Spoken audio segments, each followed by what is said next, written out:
আসলে ফোন মারফত আমার বড় ভাইয়ের কাছে একজন বলছিল যে প্রত্যেক দোকান থেকে 5,000 টাকা করে দিতে হবে। আচ্ছা, না দিলে দিনে না মাসে হবে?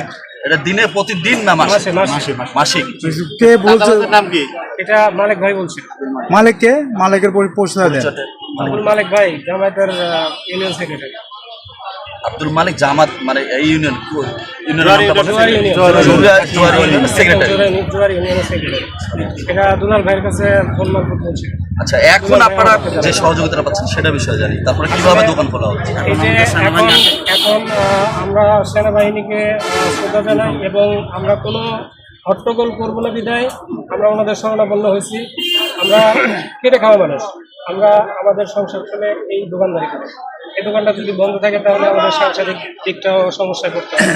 তো আমরা কোনো সমস্যা করবো না বিধায় আমরা সেনাবাহিনীর দ্বারস্থ হয়েছি এবং তারা আমাদের ফোন করা মাত্রই আমাদের সহযোগিতার জন্য তারা এগিয়ে আসছেন এবং ওনারাও তথ্য উপাত্ত নিয়েছেন। সব কিছু উদ্ঘাটন করেই এই পর্যায়ে আমাদের দোকান খোলার ব্যবস্থা করে দিচ্ছেন। আমি সেনাবাহিনীকে ধন্যবাদ জানাই এবং তারা যেন এভাবেই সাধারণ মানুষের পাশে সবসময় থাকতে পারে।